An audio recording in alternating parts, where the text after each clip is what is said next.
Younger looking skin may not be just about fillers anymore. Beverly Hills Dr. Andre Berger ranks today's top skin longevity treatments, not just for skin, but also fat, ligaments, muscle, and bone. Stay to the end because he shares the treatment he believes may even help regrow facial bone.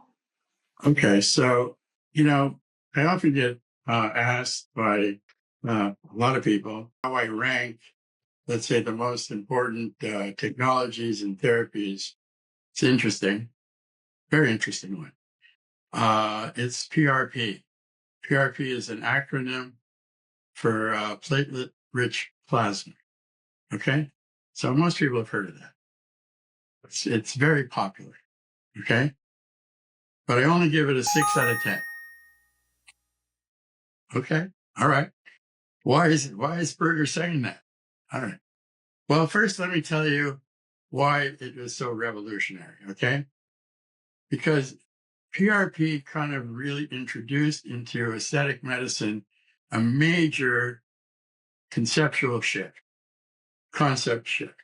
Okay, the shift was with PRP, we're using the body's own healing signals. Okay. Now, you know, for me, that's a big deal, right? I like that. Okay. And why does PRP do that? Well, because it contains growth factors. It contains anti-inflammatory cytokines, and it contains signaling molecules. Remember those? I keep talking about those. So because of that, it has a lot of benefits. It does offer healing support. It's anti-inflammatory, right? Anti-inflammatory cytokines. It improves skin quality. It does stimulate collagen production a little bit, okay, which is very important. It's also very effective in, hair restoration. It's used quite a bit for hair restoration. It's also used quite a bit for post-procedure recovery. Okay, why? Because it's anti-inflammatory, and it does promote microcirculation in the area it's injected. Small little, very tiny arterioles are, growing around that area, providing more oxygenation, nutrition to the tissues. Obviously, that's a good thing for healing, right? So, yeah, we like that part. Okay. But then, you ask, after I said all this nice stuff, you could ask, well, why is it moderately ranked? Okay. I only gave it a 6. Well, here are the reasons. One, the results can be very subtle. They also can be very variable. And they're also patient dependent. I talked before about operator dependency. In this one, it's patient dependency. So that's why I ranked it as a 6. Okay. It was one of the first signs that aesthetics was moving towards regenerative medicine. So I did love that. Okay. Obviously, as soon as we learned about it, I started using it immediately because, wow, what an excitement. Because of like synthetic correction, we began stimulating biology, which is all I keep talking about, right? And this is a great example of it. So PRP shifted the conversation from replacement to regeneration. That's why it's so important, but it's also why I only gave it a 6. Okay? Yeah. So that's PRP. That's my, the way I see it. I've done PRP under my eyes and on my head, and then I moved on to exosomes. I'm not quite sure any of them are. Well, before we get to exosomes, there was one other PRP type of treatment that I think I'm going to give it a higher score. Beauty seekers, stay to the end when Dr. Berger reveals why a well-known injectable may be doing something no one is talking about at the level of your facial bone. Before we get to exosomes, there was one other PRP type of treatment that I think I'm going to give it a higher score than PRP. Okay? That's PRF. PRF, if you haven't heard of that, that's instead of platelet-rich plasma, PRP, this is platelet-rich fibrin, PRF. And why do I rank it above PRP? Because the PRF, it releases the growth factors more slowly and it creates a more sustained regenerative environment. Okay? So we want that. More sustained regenerative environment means a longer course of regenerative change for the better. It's really best for under the eye correction. And that's where I would use it almost the most, or the most, not almost. It's good for healing support. So it's good for healing. And it's good for very, again, subtle regenerative enhancement. We use that for that too. I need So, like, again, well, I rank it above PRP. So for those indications, for those areas, what would you actually rank it? that's a 7 out of 10. It's better than a 6. It is. I like that. In longevity medicine, regeneration, it often depends on the duration of the signaling, right? How long are we going to give these regenerative signals to the tissues? And it really depends on the environment of the tissues. It doesn't depend on like brute force stimulation.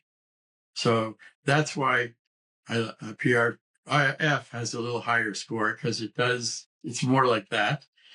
And it also fits into this concept that I keep repeating. And maybe you're going to get sick of me saying this. Nope.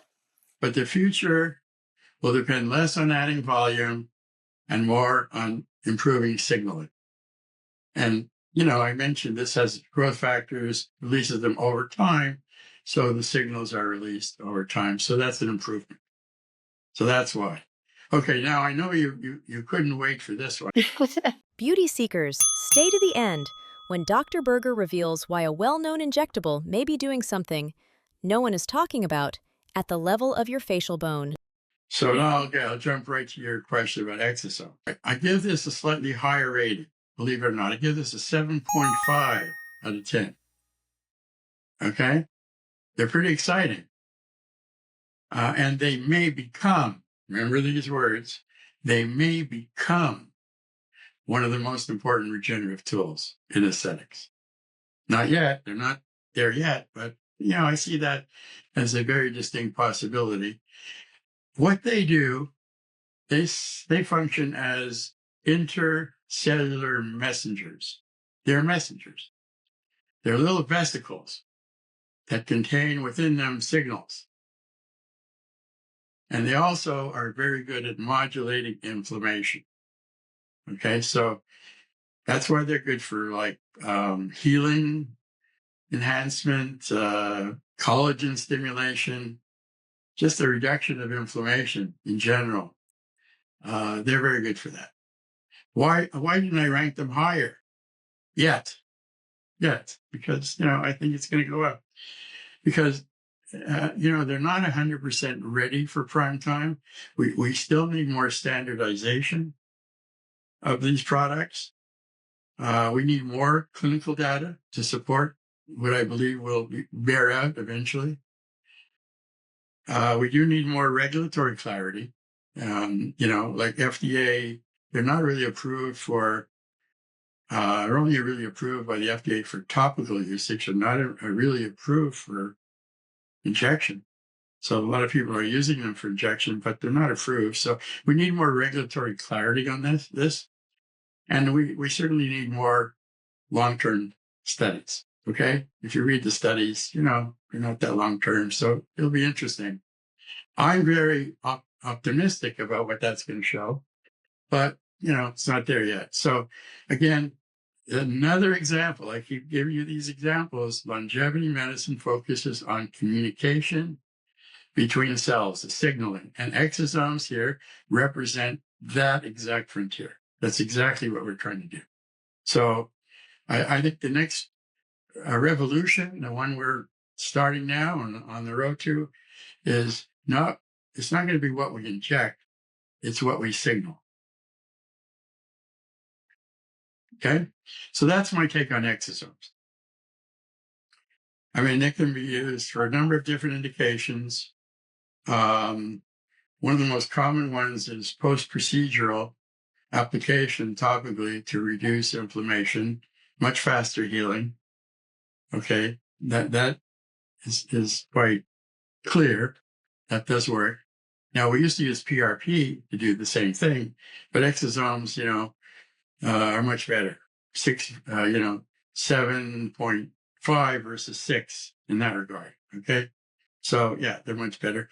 It's also used for other, applications. And there's a lot of claims about what it can do, what it can't do. Some of them are, not necessarily based on yet sound proof of, concept or evidence, but we're getting there. Hair restoration, certainly exosomes can be very beneficial. Again, not approved for injection, but topical application, even after microneedling, which will allow quite a bit of penetration without actually putting a needle in to inject. That's a very good thing. Also, there are devices now electrosonically will drive product into the skin. And so conceivably, that will become a much more important method of delivery of many of these signaling products, which are very exciting. Okay, so that's my take on exosome. Thank you. Now, if you want to get something that is the highest ranking of anything I've given you so far, I'm going to give it to you now. We appreciate every beauty seeker in this community. Subscribe and get notified when we share new facial rejuvenation content. Now, if you want to get something that is the highest ranking of anything I've given you so far, I'm going to give it to you now. Okay? That's structural fat grafting. All right? That's a 9 out of 10. Okay? Dr. Berger, why are you saying this? All right. Because what people are not mindful of and should understand is that fat is not just volume. No, it's a biologically active tissue. Okay? It provides, restoration of structure, but it also provides stem cells, cytokines that are anti-inflammatory, regenerative support. Within that fat tissue is a rich soup of regenerative products and molecules. And it provides for long-term integration into your existing tissue. It integrates naturally, biologically. It can look natural because it's living tissue, okay? It integrates into your facial architecture. And that makes it work dynamically with your face. And because of that, you have a more natural appearance. So I do love it for those reasons. And that's, one of the reasons I rank it very high. Longevity medicine is about restoring healthy tissue. It's not about simply replacing lost volume. And fat transfer, wow, that's a, bullseye in that regard.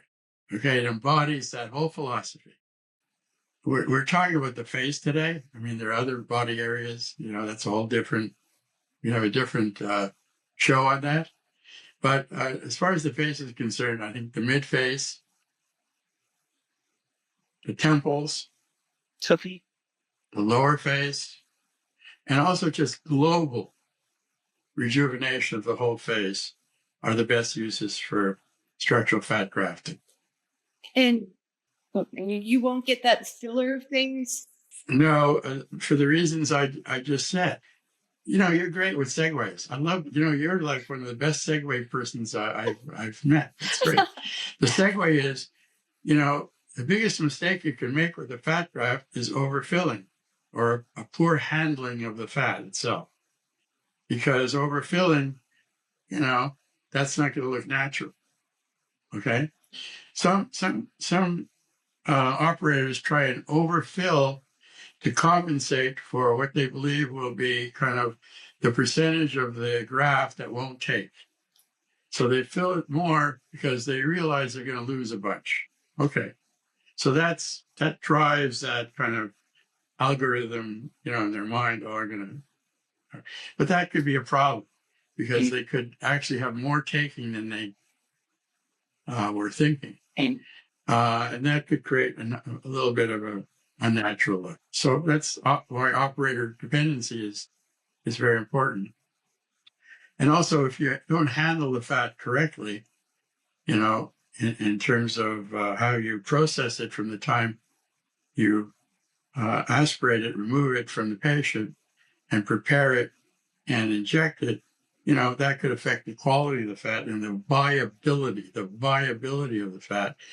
So, so to get an ideal graft, you need, high viability, which is pure fat and, processed in a way that kind of doesn't disturb the fat any more than a minimal amount by, affecting the integrity of the fat cells through either mechanical disruption or chemical disruption or, other factors that may reduce the viability and the quality of the graft. Okay. So, but a skilled operator will know how to manage that, right? So that's what you want. And so I think, the takeaway for me, I guess this is why I like this one so much. I think fat grafting is regenerative medicine hidden inside of aesthetic surgery. Okay? So I really like that procedure. But, it's not for everybody because one, it's a minimally invasive procedure. Not everybody wants that, There's more downtime than just doing a simple biostimulatory injection, a biostimulator injection, or hyaluronic acid or other filler injection. Those are a little easier to do. This requires a little bit more, not a lot more, but maybe a little bit more. So patients, don't want to do that. It costs a little more, but at the end of the day, it's a long-lasting outcome that you're going to get. Which, if you amortize the cost of keep filling your face up every, periodically, it adds up. And then maybe the cost of a fat transfer is not so bad. Maybe it's better. So think of it that way. The other point is that the people don't really understand, and sometimes it's not explained to them enough, or sometimes not even at all. Fat grafting, no matter where it is not necessarily a one-time procedure. Right. Okay? It's not a one and done for, a certain percentage of patients. So here's what we know. We know that not 100% of the fat graft will survive. We know that. Okay? Question is, how do you optimize the amount that will survive? Okay? So if to be optimal, you're looking in a range. We'll call that, the good range. You want the good range. The good range, you're looking at between 70 to 80%. Survival is very good. Okay? Well, what does that mean? It means, sometimes the correction you achieve may be wonderful and amazing, but still not as good as it could be, which means you have to do another second round. It's like, we call this topping off the tank. No. But there's no difference with that than with fillers because, you don't want to overcorrect with fillers, right? So, if you undercorrect, then you have to top off the tank, same way. So the concept is very similar in that way.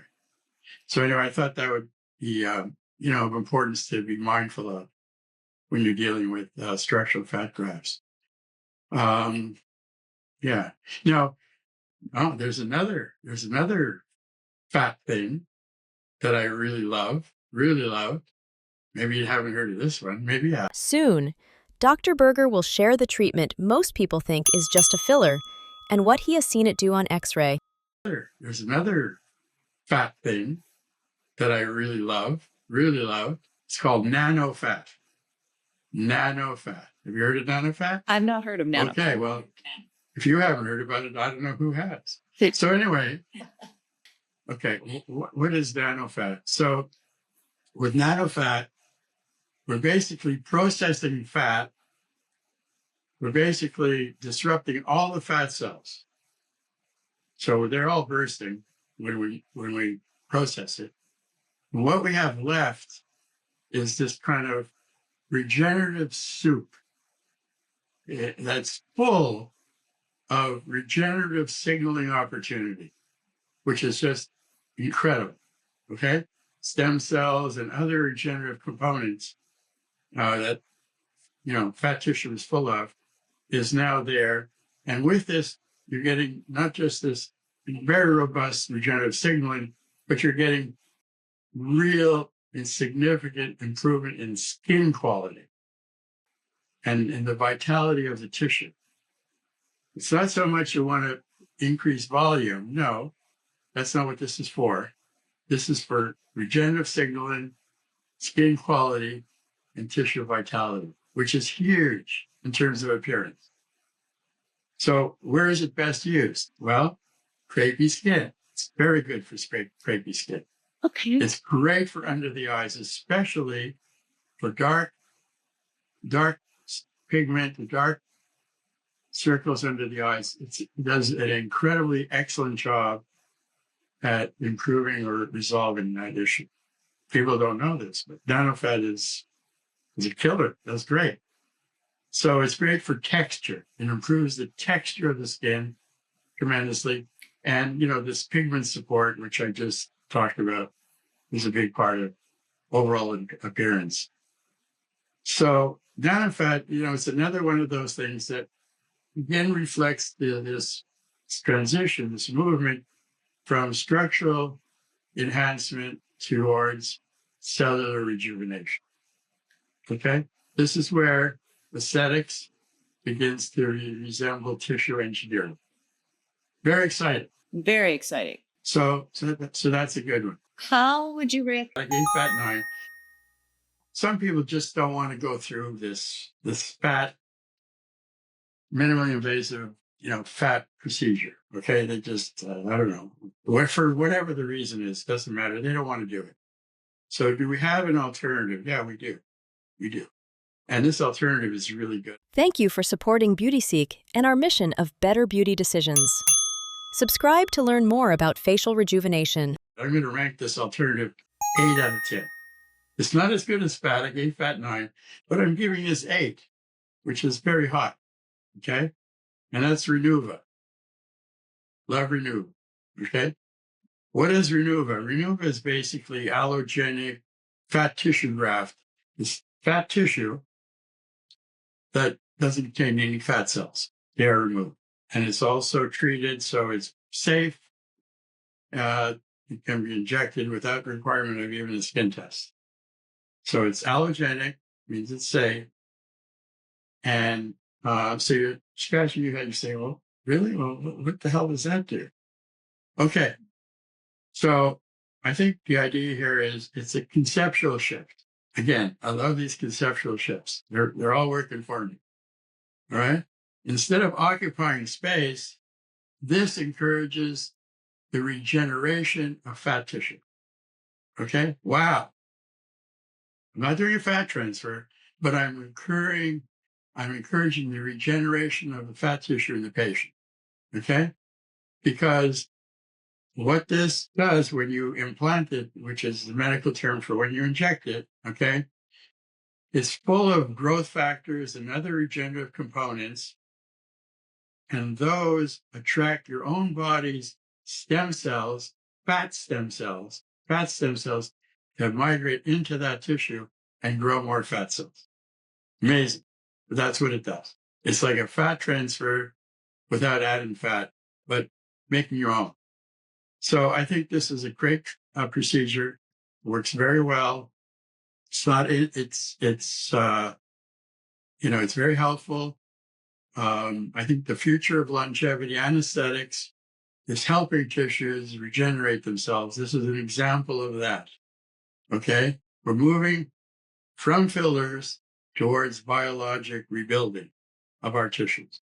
Like, this is my theme. I'm going to keep coming back to this because this is where we are, brave new world of aesthetics. So I think that's why I love this product. There's some other products like this. I'm also going to give. Thank you for supporting BeautySeek and our mission of better beauty decisions.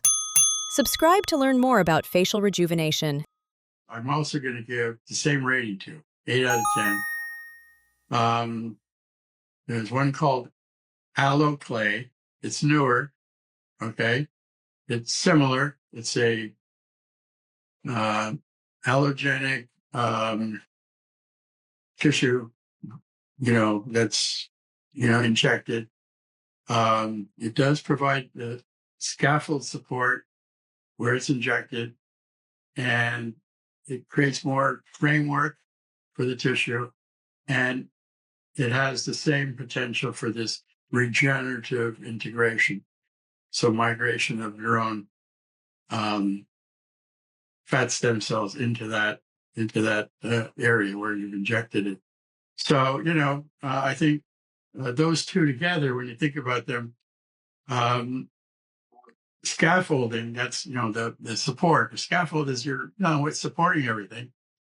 And the extracellular matrix, oh my God, that is the most important thing. That's the kind of what holds all of our connective tissue together. And the quality of that is basically what it's all about. Okay. These are the critical things that we need to preserve to maintain that trajectory of youthful aging and aesthetics. They're critical concepts. Okay. So the new aesthetics is now catching up, and it's understanding, what's important. The future is the rebuilding of the framework of the face. It's not simply expanding the face. Well, I can get into why. There's a lot of reasons for that. Okay. It has a lot to do with education, not only education of the providers, also education of the consumers. That's what this is about. You're trying to educate people. Who knows about this? People are not asking the right questions because they don't know what to ask. Not their fault, And, people do what they know. So if you're a provider, okay, I'm a carpenter, right? I only have one tool. I have a hammer. Okay. I don't have a sander. I don't have a saw. I got a hammer. So you come to me for me to build you a beautiful cabinet. Oh yeah, I'm going to build it, but I'm only going to use a hammer. Okay. Well, that's the concept. All right. If you don't have all the tools, you can't build the most beautiful cabinet. So we're trying to educate people on what the tools are that we now have on May the 14th, 2026, and we'll just keep growing from here to build that beautiful cabinet to give you that most desirable, positive forward trajectory for your appearance, your aesthetics, your beauty. That's what we're talking about. Okay. Great analogy. So I think that covers a lot of the kind of structural things. Let me get into more of the other things that are not considered, and I'm going to give you their rank. So You won't want to miss Dr. Berger's findings. The one treatment he believes may be teaching the face to rebuild itself. And Dr. Berger, thank you so much. I'm so honored to have you, your wisdom, your thoughts on kind of Berger's information here on Beauty Seek. it's been fun. I really enjoyed it. I always love the opportunity to, tell people about my passion and what, I believe they should be mindful of and understand. So thank you for the opportunity.